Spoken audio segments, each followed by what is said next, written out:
Hello दोस्तों, welcome back to my YouTube channel Jitendra study point में। दोस्तों, आज की इस वीडियो में हम बायोलॉजी के कुछ ऑब्जेक्टिव क्वेश्चन लेके आए हैं जो कि आपके जितने भी साइंस से संबंधित एग्जाम होते हैं उनमें सबसे ज़्यादा बायोलॉजी के क्वेश्चन पूछे जाते हैं। तो वीडियो को स्टार्ट करते हैं। प्रश्न नंबर 1 है, मानव शरीर की सबसे छोटी हड्डी है। मानव शरीर की सबसे छोटी हड्डी कौन सी होती है? नाखून की हड्डी, जबड़े की हड्डी या स्टैफिज या नाक की हड्डी। तो इनमें से सबसे छोटी हड्डी या फिर मानव शरीर की सबसे छोटी हड्डी होती है स्टैफिज की, जो कि स्टैफिज हड्डी कहाँ होती है? कान में।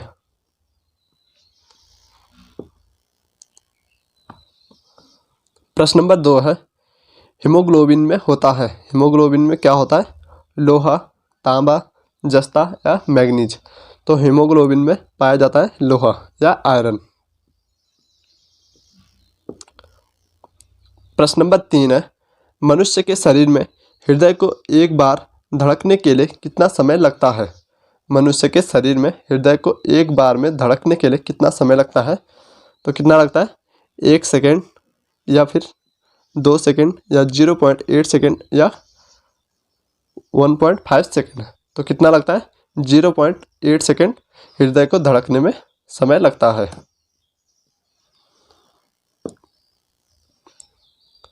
प्रश्न नंबर 4 है, चाय में लाल रस्ट रोग किसके कारण होता है? चाय में लाल रस्ट रोग किसके कारण होता है? विषाणु द्वारा, जीवाणु द्वारा या हरे शैवाल द्वारा या कवक द्वारा। तो जो आपका राइट आंसर होगा वो होगा हरे शैवाल द्वारा।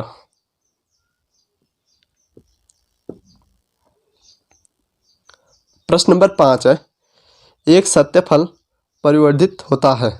एक सत्य फल परिवर्धित होता है तो किससे होता है? पुष्पासन से या दलों से, अंडाशय से या फिर इनमें से कोई नहीं। तो किससे होता है सत्य फल जिसे कहते हैं? वो होता है अंडाशय से।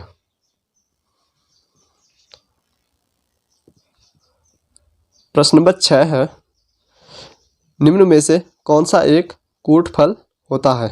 निम्न में से कौन सा एक कूट फल होता है? तो कौन सा है कूट फल? आम, काजू, सेब या सुपारी। तो इनमें से कूट फल कौन सा है? सेब।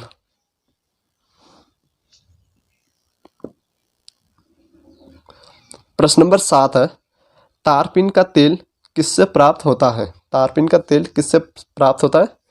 देवदार से, चीड़ से या माइकम से या फिर नेटम से। तो किससे होता है? चीड़ से।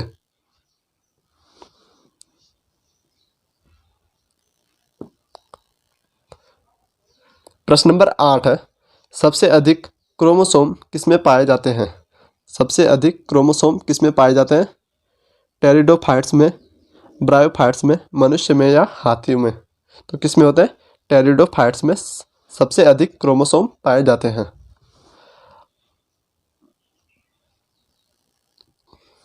प्रश्न नंबर 9 है, किस वर्ग के पौधे में बीज बनते हैं परंतु बीज नग्न रूप में पौधे पर लगे रहते हैं? तो किस पौधे में होता है? जिम्नोस्पर्म में, एंजियोस्पर्म में, टेरिडोफाइट्स में या ब्रायोफाइट्स में। तो कौन सा होगा इनमें? जिम्नोस्पर्म।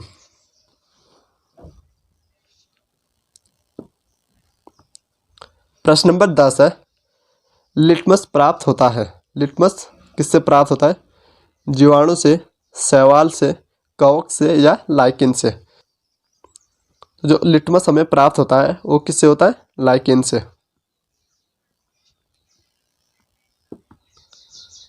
प्रश्न नंबर 11 है, प्रकाश संश्लेषण क्रिया में मुक्त होने वाली ऑक्सीजन कहाँ से आती है? प्रकाश संश्लेषण की क्रिया में मुक्त होने वाली ऑक्सीजन कहाँ से आती है? वायुमंडल से, जल से या कार्बन डाइऑक्साइड से या इनमें से कोई नहीं।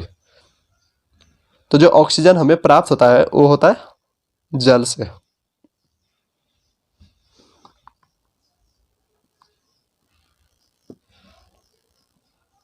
प्रश्न नंबर 12 है, पौधे में वाष्पोत्सर्जन की क्रिया किसमें होती है? तो किसमें होती है? पत्ती से, जड़ से, तना से या रंध्र से। तो किससे होते हैं? रंध्रों द्वारा वाष्पोत्सर्जन की क्रिया होती है।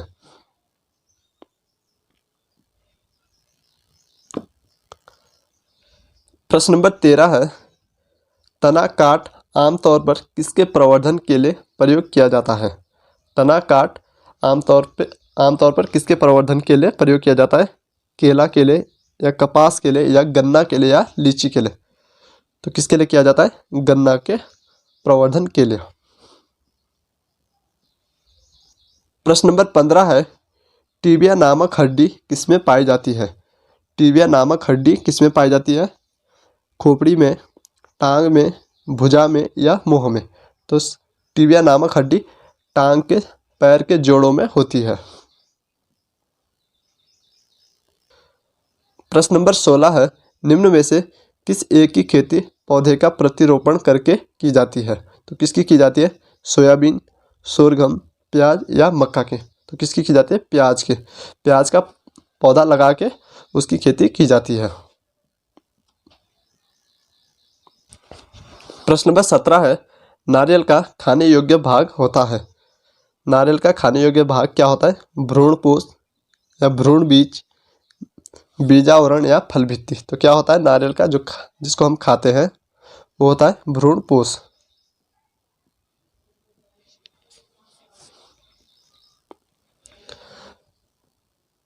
प्रश्न नंबर 18 है, सुगंधित पुष्पों में परागण किसके द्वारा होता है? सुगंधित पुष्पों में परागण किसके द्वारा होता है? कीट, पक्षी, जल या वायु के द्वारा? किसके द्वारा होता है? कीटों के द्वारा। प्रश्न नंबर 19 है, प्रकाश संश्लेषण की क्रिया निम्नलिखित में से कौन आवश्यक है? प्रकाश संश्लेषण की क्रिया के लिए निम्नलिखित में से कौन आवश्यक है? सूर्य का प्रकाश, क्लोरोफिल या कार्बन डाइऑक्साइड? तो क्या आवश्यक है? ये तीनों आवश्यक है, ये सभी।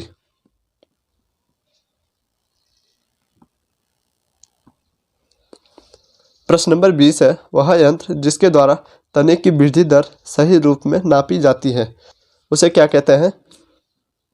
पोटोमीटर, ऑटोमीटर, ऑक्जेनोमीटर या रेस्पिरोमीटर? तो क्या कहते हैं उसे? तो उसे कहते हैं ऑक्जेनोमीटर।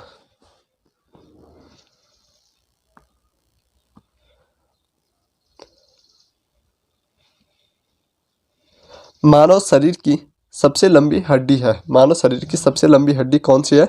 स्टेपिज, फिबुला, टीबिया या फीमर? तो कौन सी है? फीमर।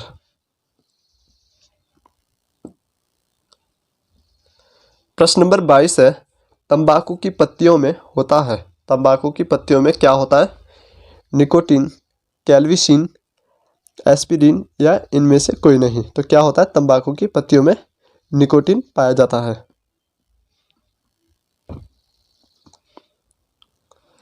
प्रश्न नंबर 23 है, भारत की प्रमुख धान्य फसल है। भारत की प्रमुख धान्य फसल क्या है?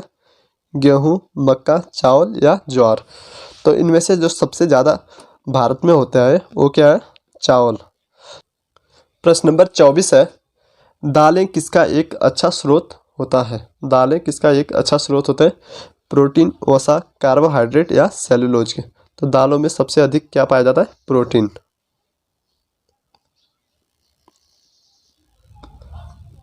प्रश्न नंबर 25 है, लिटमस प्राप्त होता है। तो लिटमस किससे प्राप्त होता है? लाइकेन से।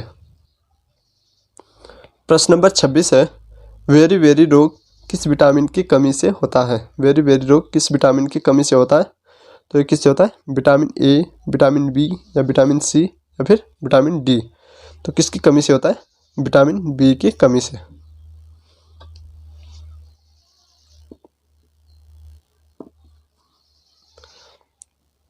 प्रश्न नंबर 27 है, सर्वप्रथम रक्त परिसंचरण तंत्र का अध्ययन किसने किया था?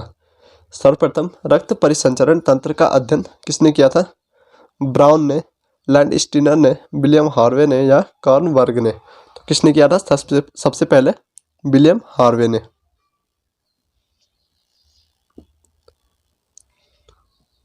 प्रश्न नंबर 28 है, किस वनस्पति खाद्य में अधिकतम प्रोटीन होता है? किस वनस्पति खाद्य में सबसे अधिक प्रोटीन पाया जाता है? अरहर, सोयाबीन, मटर या चना में? तो सबसे अधिक प्रोटीन किस में पाया जाता है? सोयाबीन में।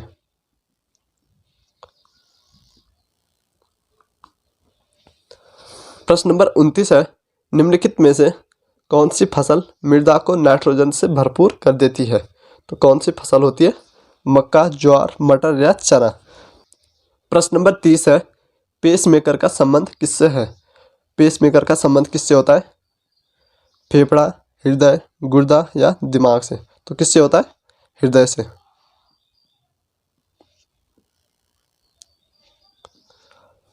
प्रश्न नंबर 31 है, स्वस्थ मनुष्य में प्रति मिनट हृदय स्पंदन होता है।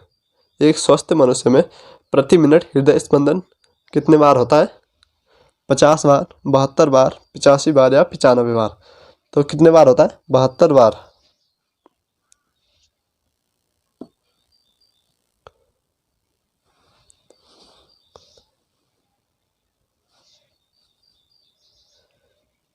प्रश्न नंबर 32 है, चाय के पौधे का वनस्पतिक नाम क्या है? चाय के पौधे का वनस्पतिक नाम क्या है?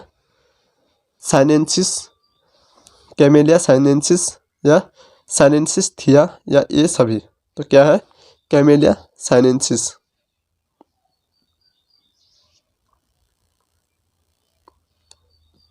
प्रश्न नंबर 33 है, मटर पौधा क्या है? मटर पौधा क्या है? एक पुष्प है या शाख है या झाड़ी है या इनमें से कोई नहीं? तो एक मटर का पौधा क्या है? शाख।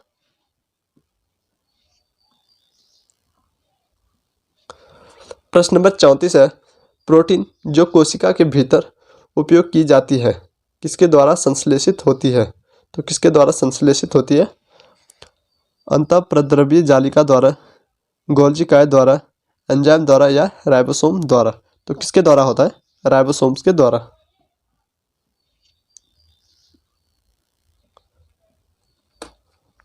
प्रश्न नंबर 35 है, पौधों में जल का परिवहन किसके द्वारा होता है? पौधों में जल का परिवहन किसके द्वारा होता है? फ्लोएम के द्वारा, त्वचा द्वारा, जाइलम द्वारा या कोशिका द्वारा? तो किसके द्वारा होता है? जाइलम के द्वारा।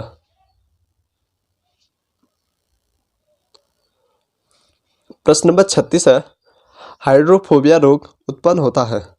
हाइड्रोफोबिया रोग किसके द्वारा उत्पन्न होता है? विषाणु, जीवाणु, ईस्ट या प्रोटोजोआ के द्वारा? तो किसके द्वारा होता है? विषाणु के द्वारा।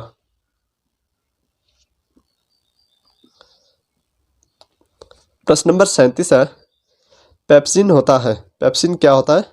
हार्मोन, एंजाइम, विटामिन या पोषक तत्व? तो पेप्सिन क्या है? पेप्सिन एक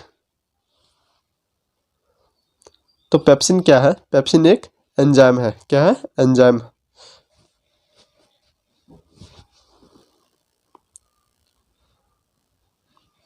प्रश्न नंबर 38 है, जनन क्षमता में कमी होती है। जनन क्षमता में कमी किसके कारण से होती है? विटामिन ए की कमी से, विटामिन बी की कमी से, विटामिन सी की कमी से या विटामिन ई की कमी से? तो किसके द्वारा होती है? विटामिन ई की कमी से जनन क्षमता में कमी होती है।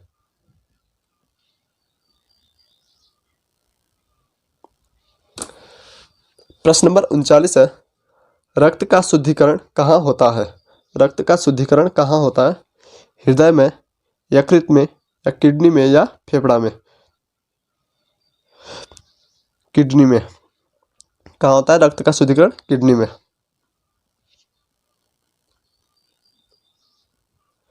प्रश्न नंबर 40 है, मानव शरीर में खून के शुद्धिकरण की प्रक्रिया को क्या कहते हैं? मानव शरीर में खून के शुद्धिकरण की प्रक्रिया को क्या कहते हैं?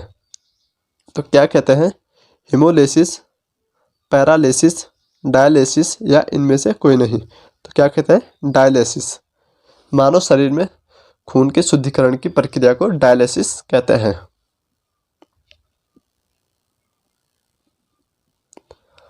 प्रश्न नंबर 41 है, एजोला है एक। एजोला क्या है? जलीय फर्न है, कवक है, शैवाल है या लाइकेन है? तो जो एजोला है ये क्या है? ये जलीय फर्न है।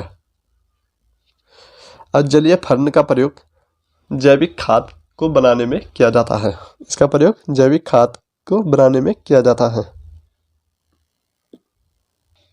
प्रश्न नंबर 42 है, निम्नलिखित में से किसे जैव उर्वरक के रूप में प्रयोग किया जाता है? तो किसे किया जाता है? यूरिया को, एजोला को, खोई को या क्लास्ट्रीडियम को? तो किसको किया जाता है? एजोला को।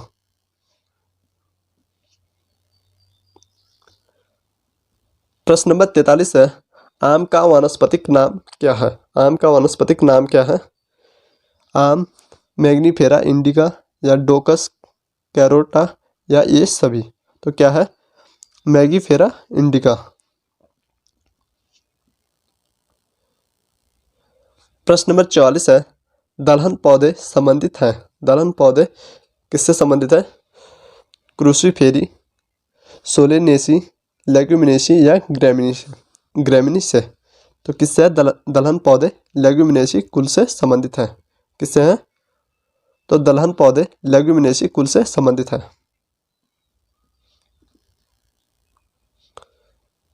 नंबर 45 है, मनुष्य में कुल कितनी हड्डियां होती हैं?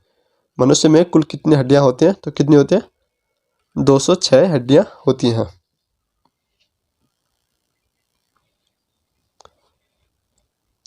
प्रश्न नंबर 46 है, मानव की उत्पत्ति किस युग में हुई? मानव की उत्पत्ति किस युग में हुई थी? प्लीस्टोओसीन, मायोसीन, प्लायोसीन या ओलिगोसीन में? तो किस में हुई थी मानव की उत्पत्ति? तो मानव की उत्पत्ति हुई थी प्लायोसीन में। प्लायोसीन युग में मानव की उत्पत्ति हुई थी।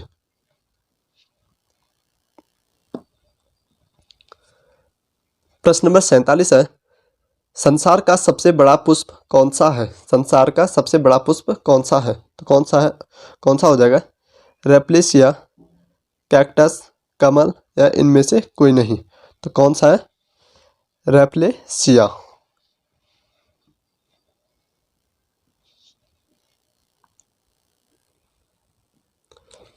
प्रश्न नंबर 48 है, खैरा रोग किस फसल से संबंधित है? खैरा रोग किस फसल से संबंधित है? धान से, गन्ना से, ज्वार से या मूंगफली से? जो खैरा रोग है ये कौन से फसल में लगता है? धान में। खैरा रोग धान से संबंधित है।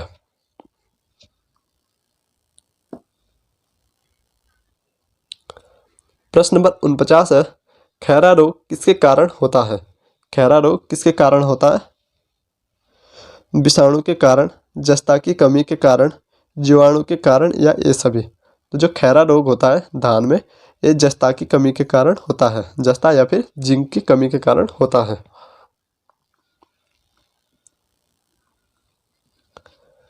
प्रश्न नंबर 50 है, जड़ें विकसित होते हैं।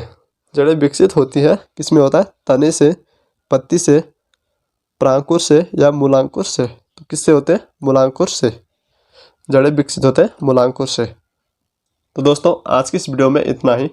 अगर आपको वीडियो पसंद आई हो तो वीडियो को लाइक, शेयर एंड सब्सक्राइब जरूर करें। धन्यवाद। जय हिंद, जय भारत।